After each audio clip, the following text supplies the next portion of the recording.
Podcast El Economista.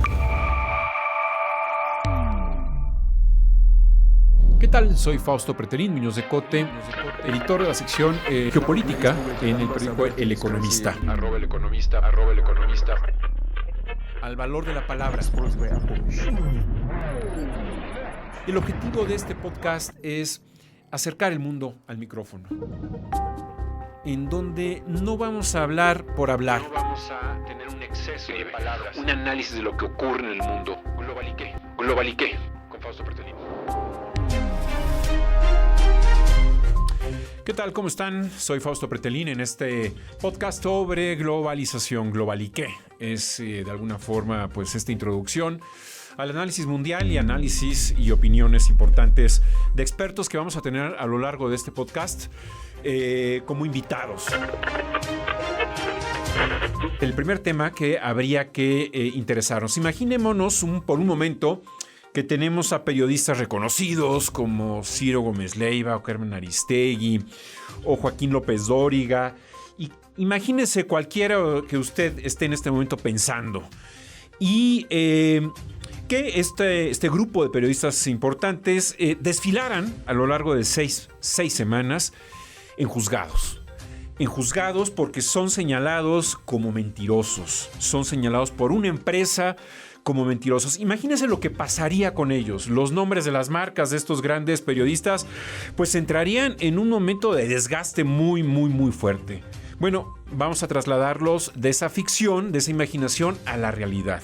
La realidad ocurre en Estados Unidos con Fox News, esta empresa de televisión sobre temas de noticias, que fue demandada por una empresa privada después de que en el año 2020 algunos de estos personajes que desfilan en Fox News mintieron. Y mintieron en el sentido de que señalaron a una empresa privada que se dedica a contabilizar votos como fraudulenta, como una empresa que ayudó a los demócratas a cometer un fraude electoral en el año 2020, y por esa razón el expresidente y en ese momento candidato republicano Donald Trump perdió las elecciones. Y lo repiten y lo vuelven a repetir y lo vuelven a repetir durante semanas y meses. E inclusive mucha gente todavía de Fox News dice si hubo fraude electoral. Bueno, pues esta empresa privada decidió demandarlos por 1.600 millones de dólares. ¿Por qué? Porque dice estas mentiras afectaron a mi empresa que hace pues un sistema de cómputo para contabilizar los votos. Imagínese usted los ratings de estos noticieros en Fox News. Quizás bajarían, esa es una conjetura, no sabemos muy bien y no lo podría afirmar al 100% porque, bueno, hay una audiencia muy leal que aun cuando se les señale como mentirosos, lo siguen escuchando y lo siguen viendo. Pero esta empresa, Fox News, decidió llegar a un arreglo con esta empresa privada y pues les pagó un poco más de 700 millones de dólares para llegar a este arreglo.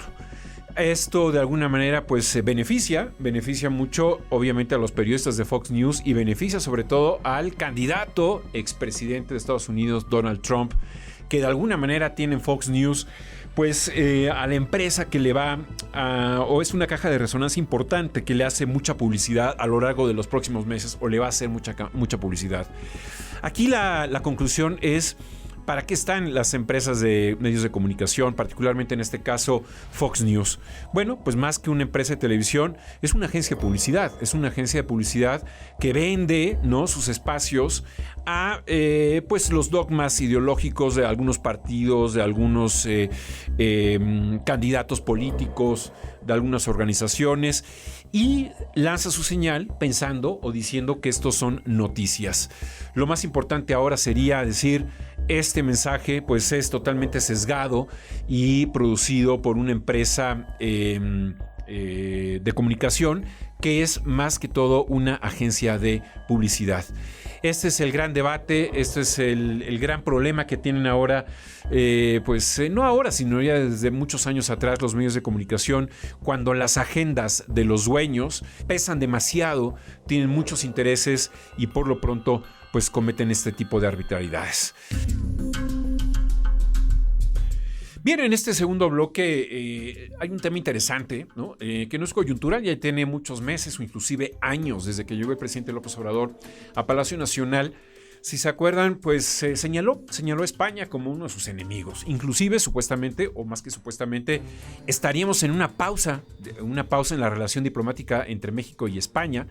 Y eso, bueno, pues el término de pausa no existe formalmente entre los códigos diplomáticos. Entonces, pues lo único que podemos saber, equiparar y pues llegar a una conclusión sobre lo que significa pausa es que desde el inicio el presidente López Obrador estaba disgusto porque España no le respondió una carta en el que el presidente de México le pidió a su vez a la monarquía española que pida perdón a los pueblos originarios por lo ocurrido hace 500 años.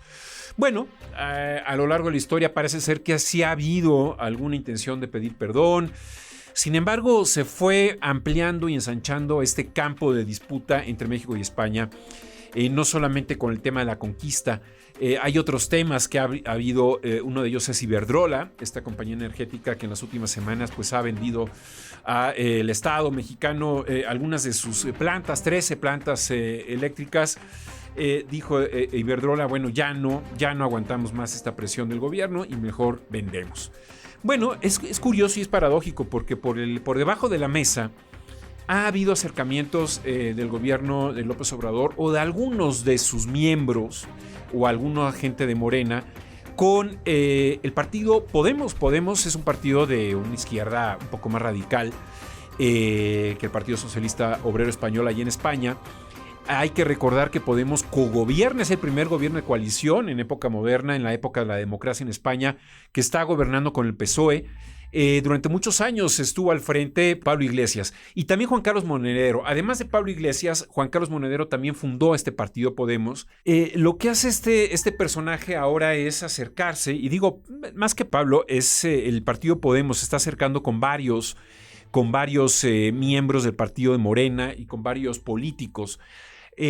Pienso, por ejemplo, en Juan Carlos Monedero, también del partido Podemos, y se ha acercado, ha venido a México pensando en el negocio, pensando en hacer billete, en hacer caja, y se ha acercado con algunos políticos de Morena. Pienso en el secretario de Gobernación, pienso en esta escuela ideológica que dirige el Fisgón, ¿no? Periodista de La Jornada, y que también pues, es el director de esta escuela doctrinaria de Morena, y ha dado cursos Juan Carlos Monedero.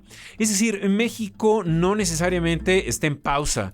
El gobierno del presidente López Obrador está en un continuo relación con algunos políticos de Morena. Hace 2 semanas vino a México una de las figuras importantes de Morena, que es precisamente la esposa de Pablo Iglesias, y es Irene Montero. Es una secretaria de la igualdad, ¿no? Allá en este ministerio español, y vino a una actividad de un tema feminista. Bueno, ¿por qué digo esto? Porque tanto Pablo Iglesias como Juan Carlos Monedero como Irene Montero son ejemplos vivos de que la relación con México y España no está en pausa. Lo que está en pausa es con los enemigos o antagonistas del presidente López Obrador. Los que están auténticamente en una buena relación es con los amigos de López Obrador, y es esta izquierda radical que ha aconsejado a muchos gobiernos de que le declaren la guerra a los medios de comunicación. Si nosotros recordamos, también México acompañó en Perú al entonces presidente para recomendarle que de alguna manera lo que tiene que hacer es una guerra en contra de los medios de comunicación. Creo que esto es un elemento importante a considerar. Así que queda entonces esta idea. Me refiero al expresidente de Perú, es Pedro Castillo, que está en la cárcel y que de alguna manera invitó al secretario de Hacienda hace ya 1 año y medio a que le diera cierta asesoría. México lo envió, y también pues asesoría en medios. Estamos entonces en este podcast, importantes temas hoy analizados: el tema de Fox News como una agencia de publicidad y el tema de la no pausa que tiene México con España. Muchas gracias, nos vemos hasta la próxima. Globaliqué. Con Fausto Pertolini.